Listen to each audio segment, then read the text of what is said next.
Sa Majesté Roi Mini-Congo.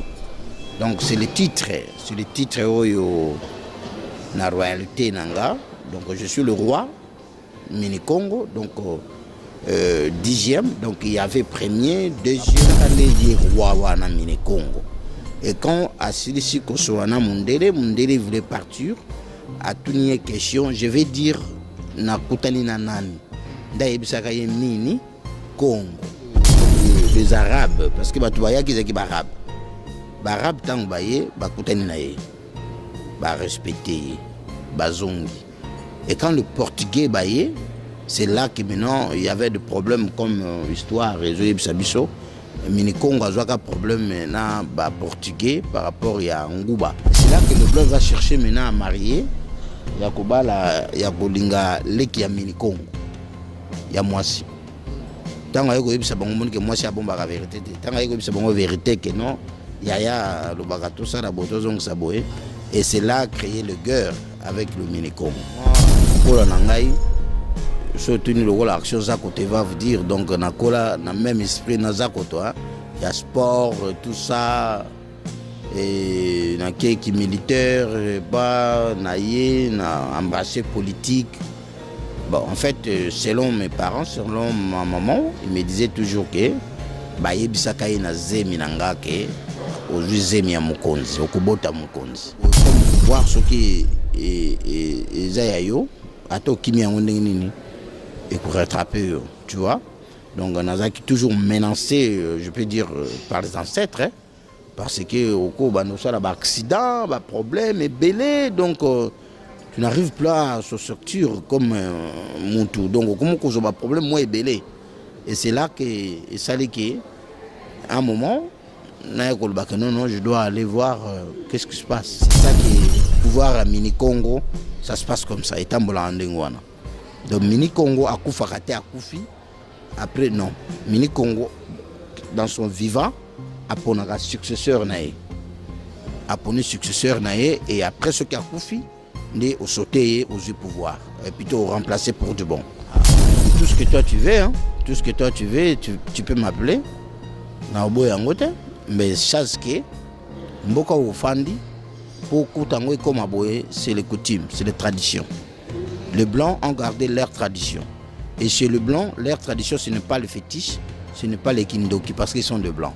Mais voilà maintenant nous les noirs, nous les africains.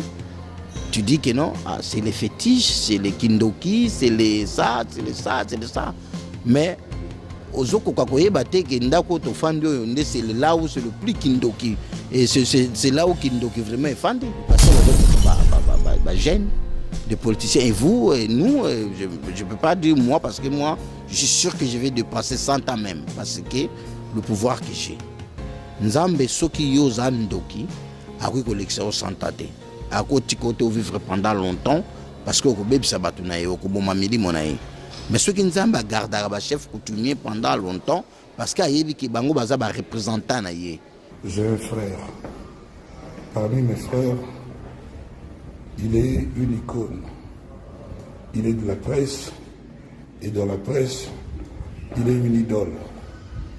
Il s'appelle Londol Adi Loba. Je suis heureux, les amis, aujourd'hui, de faire cette petite vidéo à l'idole et l'icône Adi Londolé. C'est un gars qui a grand cœur, qui a l'essence de l'initiative, un gars plein de talent, et il est de ma famille.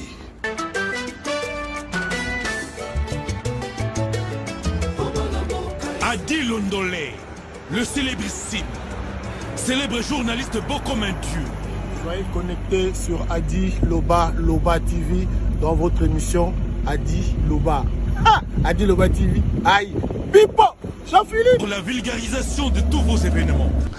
Voilà, chers amis, merci beaucoup. Naebi Kebosé Belé na télévision Nabino ya Adi Loba TV. C'est une première émission en 2023. On a présenté Bino Bave le meilleur. Boboto, Bondeko, Sengo. Tozoloba lelo na 2023 o togoloba lelo et les kao toloba ki lobby o togosala lelo et les kao tosala ki lobby libaku malamu tozwi eza ya koyamba nani ya koyamba moko na bilombe bai mboka toyambie awa na Paris na mboka bapaya na kombo ya Sa Majesté Mini Congo Fabrice Zombi oyo boyembi oyo roi ya royaume Congo. C'est vrai mingi boyebi kombo wana mingi boyebi malamu pona bino mais pona bato bayebi te tolinga toyeba ye nani pona kombo ebele boy ya liboso tobeta lisolo wana ya mibale yo moni bateke na bayaka esika ba koswana esika ba kobunda ya zali moko oyo mokonzi mboka pesaki maloba bikende otia kimia kuna tosuki boni alobaki na bango nini boni lelo petina ya matata ya bayaka na bateke za kinini invité na biso onambi na esengo nyonso tu Sa Majesté Roi Zombi Fabrice, bonjour. Bonjour Ndeko. Siko soko kute na roi balobaka bonjour balobaka mbote ou bien za ilkaomba balobaka ta musu na ebité. Mbote fumu. Là, je pense pas que c'est intéressant. On a milliers tozali, donc je crois bonjour c'est déjà. Je préfère dire mbote fumu. Mbote. Alors fumu tamuso na benga fumu Sa Majesté roi o nyoso tezaka ba kombo na yo. Alors fumu to banano na kombo ya mulai ngona ba kombo za tamuso simple o akoma mutu na pese exemple kombo simple tamuso action za koto. Et là simple. Mais yo Sa Majesté fumu Mini Congo to expliquer biso na pour te comprendre un peu ba kombo nyoso to na royauté na yo. Non, Sa Majesté ce n'est pas le nom. Sa Majesté za komboté, Sa Majesté za titre. Oyo zali donc ça le rôle Monsieur le Président de la République démocratique du Congo Félix Antoine Tshisekedi, chef de l'État. Okay. Tu vois? Donc donc il n'est plus le président, donc on ne va pas l'appeler encore Monsieur le Président de la République, ou soit Monsieur le Président honoraire, tu vois. Mais roi, c'est le nom c'est plutôt, comment je peux dire, Sa Majesté Roi Mini Congo. Donc c'est le titre oyo na royauté nanga. Donc je suis le roi Mini Congo, donc 10e, donc il y avait premier, deuxième, troisième, quatrième. Donc moi je suis 10e roi, nakati il y a royaume il y a Mini Congo, donc royaume Congo à l'époque, hein, parce que peut-être confondre Mini Congo na Congo, donc c'est le même roi. Parce que c'est ça le vrai problème. En fait, tout au symbole de ce côté là. Tu as dit que royaume Congo ezalaki. Ce que tu as dit roi et Mini Congo. Royaume comme non Mini Congo. Non, c'est le royaume Congo qui avec une seule roi. Roi Mini Congo, c'est lui le royaume Congo. Donc moi je suis son 10e successeur d'un royaume Congo. Donc les gens parlent royaume Congo. Pensent que c'est les bas Congo, non. Ce n'est pas ça. Le royaume Congo, royaume Congo bien royaume Mini Congo. Mini Congo c'est le nom. Donc c'est son nom. Donc il est tant mundele ayaka na Congo. Donc tant mundele ayaka na Zamba wana parce qu'il n'y avait pas de nom. Donc à Koutakande yé roi wana Mini Congo. Et quand Asilisi Kosoana mundele voulait partir, à toute une question, je vais dire na kutani na nani nda yebisaka ye Mini Congo, donc kombo nanga Congo avec K Mini donc non na kisuku Mini Congo, donc ayebisi ngai Congo. C'est là quand le blanc a zongi tant mundele a komikuna mundele ndesi kwa keiko yebisa que non, j'ai rencontré un guerrier na Zamba na Batunaye, il s'appelle Congo. Et c'est là que Bazouaki Kombo ya région wana donc zamba wana donc cela veut dire ce qui tokei faut toluka roi Congo et c'est là babengaki yango royaume Congo. Royaume Congo en fait soko koti na internet olandi yango okomona ye aza roi abandaki ko diriger Zambie, Angola, Congo, même Congo Brazzaville, ti Cameroun même. Donc ce que au Taliango na espace, il y a au continent internet au Betty et c'est là que tu vas voir l'espace. Alors il y a kutana kana mundele wapi. Tango abimi na Angola, Congo la totila aye na Mbaza Congo. Nde bazobe nga place na Mbaza Congo do na bandu na ba Congo. Tu vois, donc à côté na mundele na milieu wana. Donc d'abord tant à Sejaki na Angola a qui problème na ba portugais parce que le premier blanc au bayaka na Afrique au bayaka na Congo donc Angola parce que c'est le même pays. Angola, Congo, Congo Brazzaville. C'était le même pays. Il n'y avait pas des trucs comme aujourd'hui Angola, tout ça non non. Et quand les Arabes, parce que tu vois qu'ils sont arabes, les Arabes tant baye, respecter, bazongi. Et quand le Portugais baye, c'est là que maintenant il y avait des problèmes comme histoire réseau Sabiso. Minikongo a un problème maintenant Portugais par rapport à Ngouba. Tu vois Ngouba, kaka Ngouba toliaka. Donc tant que Arabe, Portugais baye. Bilanga oyo minikonga bande ko sana batuneza ki bilanga nguba. Maintenant quand le blanc il voulait acheter ça, na idée que ba somba ba kende kolo na ngope pa na bango. Maintenant minikongo apesi sikoyo batunaye ayebisi na bango keno so bolingi boteke la bango nguba donc cela veut dire faut bokalinga yango. Boteke yango ya kokalinga. Maintenant quand le blanc achetait ça comme ça, beaucoup ba kenango na Europe ba meki ko Colonne. Ok, donc moi, non, somba pour balona, mais il y a déjà mutamayele. Donc bako kono mso bazaka mayele makasi. Ta bango ba somba ndenge wana bakena ngo baloni e obotate. Maintenant bando lukabeba pourquoi a ezobota mbekuna ezobotate. Et c'est là que le blanc va chercher maintenant à marier yakobala yakolinga leki ya minikongo. Ya mwasi. Tanga yeko yebisa bango moni ke mwasi abomba la vérité. Tanga yeko yebisa bango vérité que non. Yaya le bagato ça la botozong saboé et c'est là créer le guerre avec le minikongo.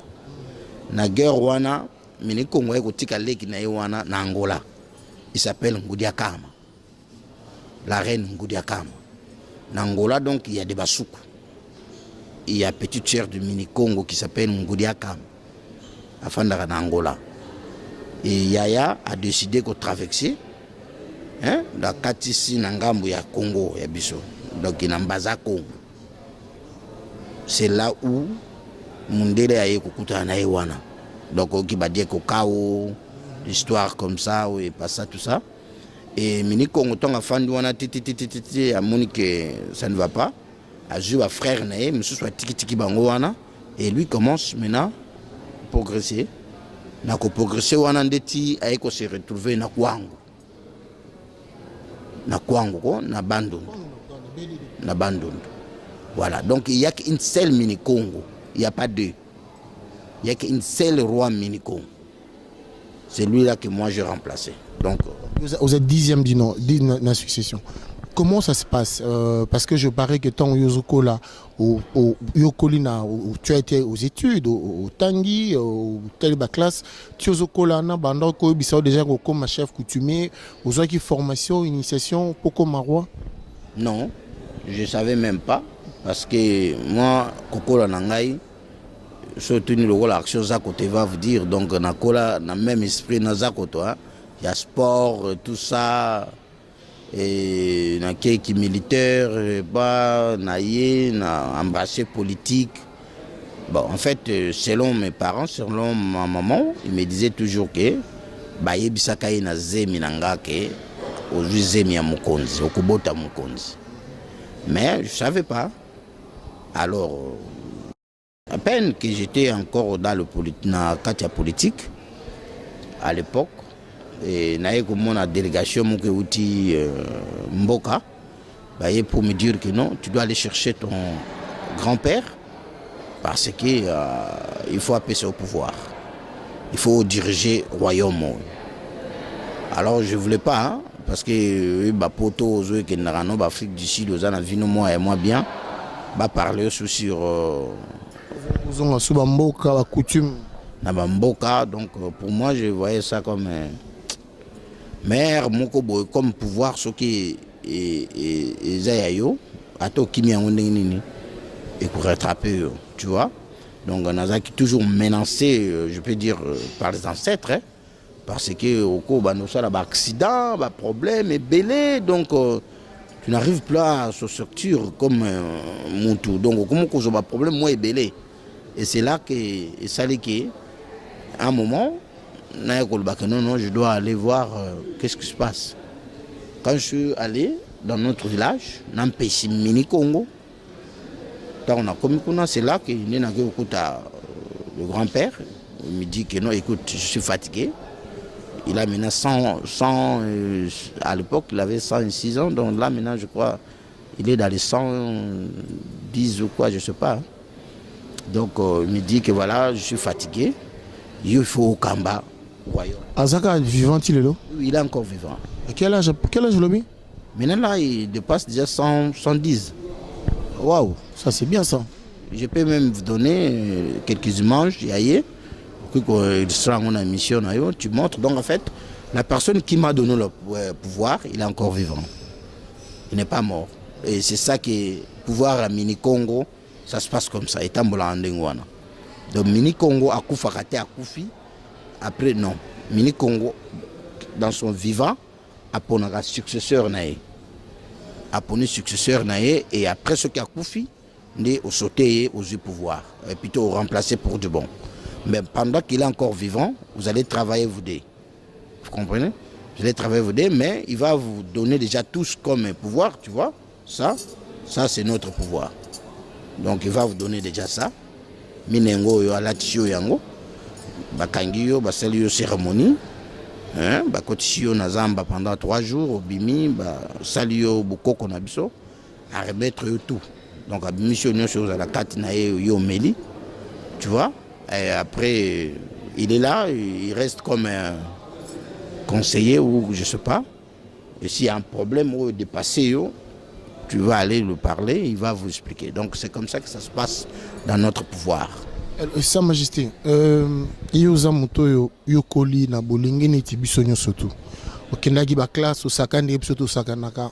Siko tango ozoloba lisolo ya ba pesaki yo ba biloko oyo olati wana. Tango ozoloba wabimisaki kati na yo acheo na nzoto. Tango abimisi apesaki yo, tango ozoloba bofandaki esika moko boye. Biso automatiquement tozomona ke tozokanisaka apesaki yo bakisi. Apesaki yo kindoki. Donc ndenge oza ndoki, oza mutakisi, oza nganga, tokanisa nini esika. Ah, donc tout ce que toi tu veux, hein? Tout ce que toi tu veux, tu peux m'appeler. Na obo yangote. Mais chaque que mboka ofandi pour kutango comme aboye, c'est les coutumes, c'est les traditions. Les blancs ont gardé leur tradition. Et chez les blancs, leur tradition, ce n'est pas le fétiche, ce n'est pas les kindoki parce qu'ils sont de blancs. Mais voilà, maintenant nous les noirs, nous les africains, tu dis que non, c'est les fétiches, c'est les kindoki, c'est les ça, c'est les ça, c'est les ça. Mais ozoko kakoye bate ke ndako to fandi onde c'est là où c'est le plus kindoki. Et c'est là où Kindoki vraiment est fandi. Alors, problème les années. Parce que Bino Bozo expliquait Bissango bienté ou bien Bisso Tozo comprendre en bienté. Bino Bolinga comprendre en bienté. Vous les Africains, précisément les Congolais. Bon, mon coutume, c'est les sorcelleries. Ok, non, c'est faux. Ce n'est pas vrai. Parce que si tu viens chez moi, tu vas voir comment je vis avec ma famille.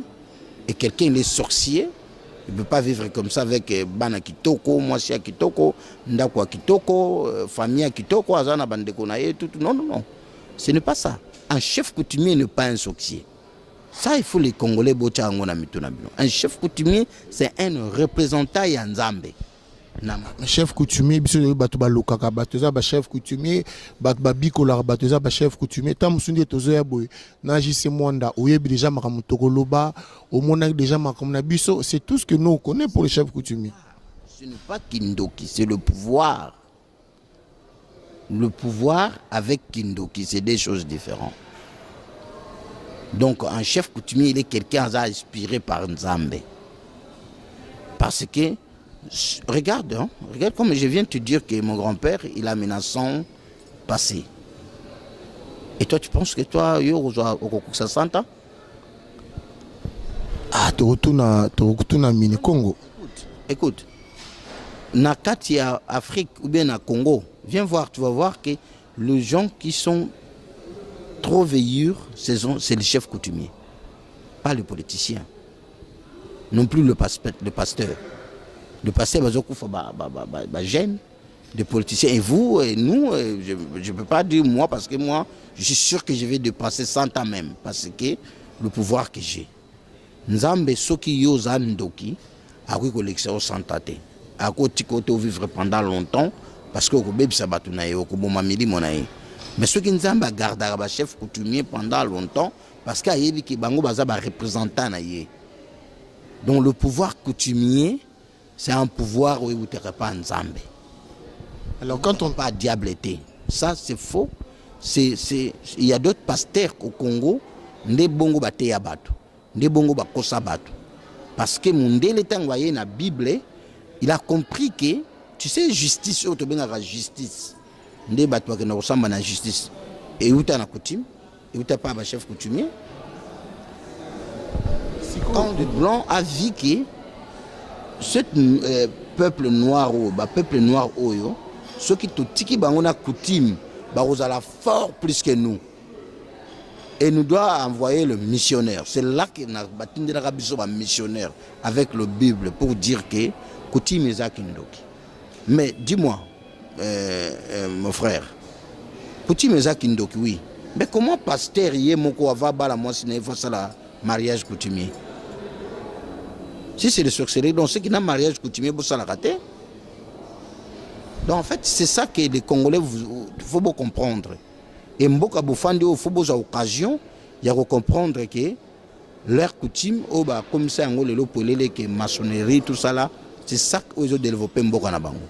Différence signe to sala lelo na un chef coutumier na yo sa majesté bozandenge moko ou bien yo ozali kolona bon ou bien on est chef coutumier bandenge moko parce que aux Mini Congo. Je suis chef coutumier, mais je suis grand chef coutumier. Donc sa majesté c'est seulement titre aux alliés. Donc mais d'abord je suis chef coutumier. Vous voyez? Donc je suis grand chef, comme ce côté là, grand chef coutumier traditionnel Mini-Congo. Donc cela veut dire que, pourquoi on m'appelle grand chef? Parce que j'ai beaucoup de groupements, plus de 79 groupements. Oyo, bazana c'est ya chefferie nanga, on a c'est royaume nanga. Nazota la Kwilu na Kwango, deux provinces wana. Donc le peuple ya Mini-Congo bazana Kwilu na Kwango, côté Angola, côté Zambie. Donc, comme j'ai dit, donc c'est pour cela que Sa Majesté roi Mini-Congo. Mais il n'y a plus de royauté au Congo. Donc là, il faut savoir qu'il n'y a plus de royauté au Congo. Nous avons un président, mais nous sommes maintenant le chef de chefferie. Donc dans mon chefferie, j'ai au moins 79 groupements. Groupement, mon voisin a plus de 50 villages, mon voisin a 100 villages. Donc c'est ça que moi, je suis leur chef. C'est ça qu'on m'appelle grand chef coutumier. Bon, nayebi ke fumu difima azota la biso nayebi ke ni Congo Michael Kala azota la biso na papa na biso mo pe mususu na bo ale kaming na TV bo communiquer minga nayebi ke baota la biso. Alors Sa Majesté il vit de quoi? Poto monyo kolonga ki sasa ko na po tu vis de quoi? Tu vis na ba chefferie ya royaume na yo, tu vis de quoi? Sa Majesté l'été foutakaye ou bien ba sujet basa il a comment ça se passe? Normalement, dans un pays développé, Sa Majesté a droit moko na katia ba peuple naïe. Vous voyez, comme exemple en Afrique du Sud, il y a mes amis, donc comme Roi Zoletini, Roi Tony, Ramablana, Bazan Ningini. Na pays développé, je parle de pays développés. Donc, Roi, Bazota le nombre et la population est au Basalaka. Tu comprends? Au Basalaka. Ce que automatiquement l'État Longolaka, pourcentage moko, na la population est au Foutango Roi chaque mois. En dehors, il y a salaire au l'État à l'Ofoutaï. Nous avons quelque chose qu'on appelle Moulambo. Moulambo, cela veut dire quoi? Moulambo, cela veut dire peuple na yo basali na fin année oya atikeli yo moi kopo nguba oya ye moi likolo ntaba oya ye, tu vois. Et aussi ceux qui babomi nyama na zamba, tu vois, bayebi ke biloko wakati makolo za ya chef. Donc bakoya kotikela au chef. Ça jusqu'aujourd'hui ça se passe comme ça. Mais il y a un salaire de l'État aussi, il te paye chaque fin de mois que le fonctionnaire à l'État ou je sais pas, donc c'est ça. Mais normalement, le roi il vit et pas le peuple naïe. Donc le peuple naïe il faut pas qui pakaye. Lelo pour notre aussi ça to kota l'état pour mon souci mibale. Très souvent quand on parle de chef coutumier, tu as tendance car batu bazo teka mabele bangwana. Conflit ya mabele bangwana so sominda kuna yo so lekepa chef coutumier so gazumbongo so galanga compliqué le bangana chef coutumier mukolo mabele. Pourquoi on parle de ça? Qu'est-ce que tu dois comprendre que ba chef coutumier réputation na bango comme escroc el bosso yo teka mabele za ba chef coutumier le quoi toujours to banan? Bah ce n'est pas tout le monde hein. Ce n'est pas tout le monde, peut-être il y a des chefs coutumiers qui fait ça, mais comme moi nga dans un grand espace, dans un espace à monene et pas inanga soko zu kuiru kwangwana na zoloba na vraiment un espace. Je pense pas na yebité vraiment si un autre chef qui a plutôt na espace à mabelo ngala ngana, mais je pense pas qu'il y a côté kayango. Je donne au travailler, fermer quoi bilanga, mais pas vendre. Je vends pas. Donc, je sais pas. Il faut lui poser les questions. Donc, peut-être c'est ça que ça crée aussi des problèmes. Tout ça là. Mais moi, chez moi, exemple, il n'y a aucun fermier chez moi qui peut venir avec une preuve. Il y a que Mini Congo, soit pas moi, mon grand-père, qui est à Tekela qui est ma belle, qui est comme Yaye. Non. Alors lelo pona likamama la malobi adon lelo nde nazaba so nazana likanisi ya osala kosela mabele pa na yo na kwango to na kwilu na yeko ekoma yanga te donc on travailler pendant un moment na durée moko bien déterminée ce qui na silisi mabele tikali ya. Donc on peut le dire parce que ba otala biso ba obenga ba otuna. Oui. Même pour de bon, tu travailles, tu es là, c'est chez toi. Vous êtes Congolais. Tu viens chez moi, tu dis que non, grand chef, on a besoin de 10 hectares, 20 hectares, 30 hectares. Dans ça, développement, il y a quoi. Je te donne, tu fais. Tu me payes seulement le droit où il y a un moulambo comme Nazoloba. Vous payez un droit, vous allez s'engager, c'est tout. Je ne veux pas te vendre. Ce n'est pas à vendre. Ma bébé va te kakangote. Ma bébé, ce que vous avez dit, ma bébé, il y a des succès qui coutumiers. Il y a des générations et des générations à Koya. Vous avez la bangonine. Super. Alors, comme on a quand même pas une question na tout na banda tout nanga. Biso to na poto zombie to beza ba revenant.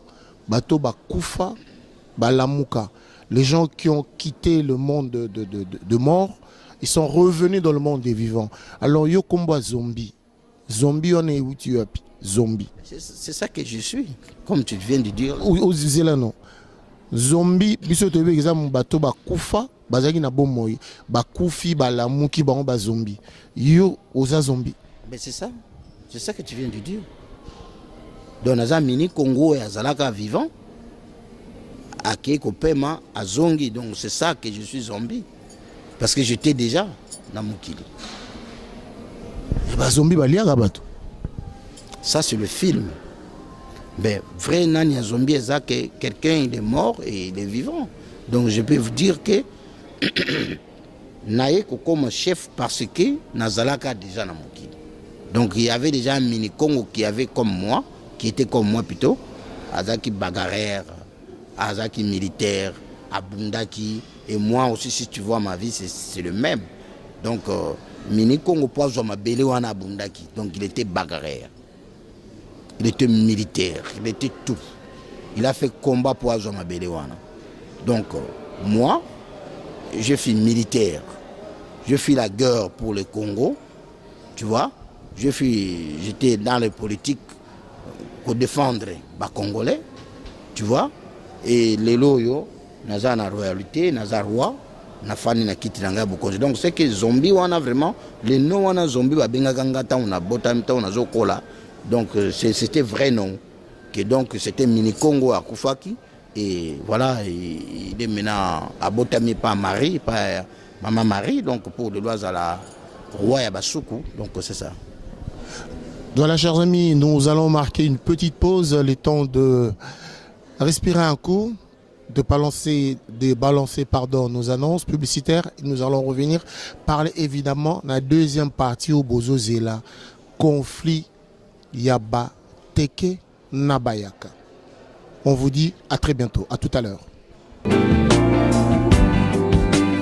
La soirée Saint-Valentin de Adi Londolé et de Domitil Makenja, Kafou Kafou, vous invite à l'adresse ci-après, 14 rue de la Pointe, 93 130, dans l'espace Noisy-le-Sec. Après donc la Covid-19 et les stress de confinement, voici spéciale soirée Saint-Valentin d'Adi Londolé et de Domitil Makenja. C'est samedi 18 février 2023 à l'espace Noisy-le-Sec, 14 rue de la Pointe, 93 130.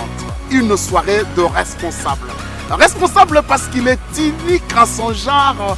La soirée des amoureux, venez vivre les amoureux, par les amoureux, pour les amoureux. Dress code bleu et blanc. Spéciale soirée Saint-Valentin à Maloyo. Kafou na Kafou. Tu invité ba amoureux nyonso. Valentine na Valentin na yo. Boya vous a invité. Boya bien très dans tout change à rater. À l'espace Noisy-le-Sec. 14 rue de la Pointe, 93 130. Noisy-le-Sec. Je serai là. Et là, quand on bon ici, moi, mon cœur, ils ont des tennis na biso bleu et blanc. Spéciale soirée Saint-Valentin, tu as invité Bino Nyonso. Bino ba couple, Bino ba couple, bozanga place à okende. Moi c'est mon bal jour à Saint-Valentin, au cas où c'est sa chérie na yo, au cas où c'est sa copine na yo, ton copain na yo. Tu bengi si Bino Nyonso tout. Biso ba tozana scène na bolingo, tozanga te.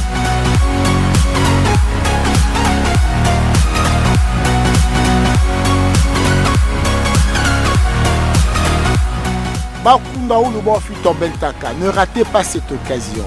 C'est un samedi, le 18 février 2023. Kipidon sera là. C'est pour les amoureux. On ne sait jamais.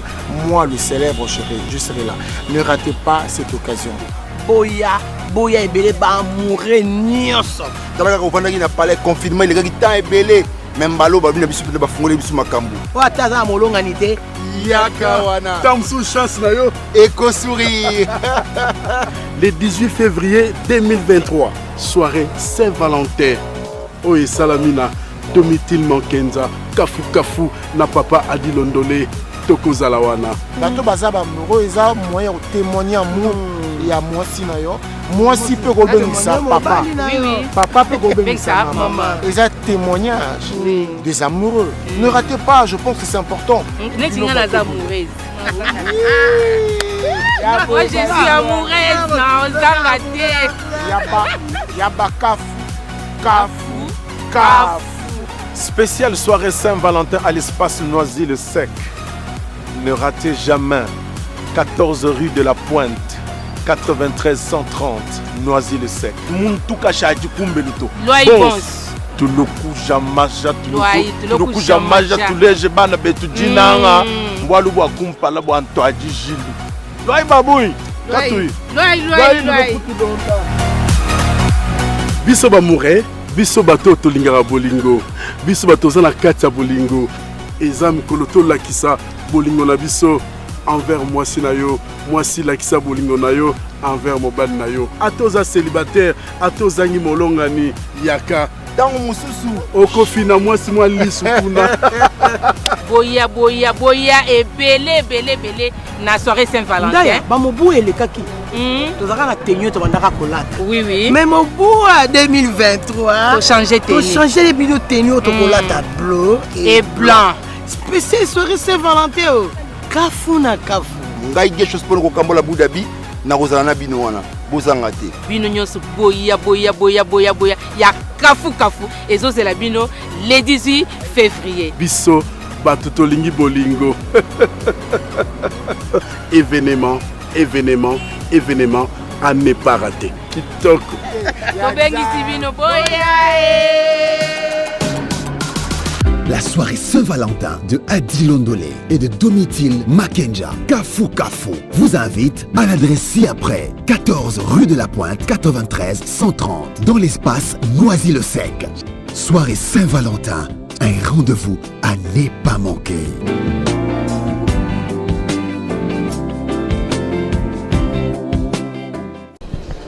Voilà, chers amis, nous revoici encore dans notre élément. L'élément Nabiso Siko Tokoti dans Moto na Likambo. Oyo moni sika bateke na bayaka bazo bunda. Yepa na biso mibale babundaka ya misato akabolaka.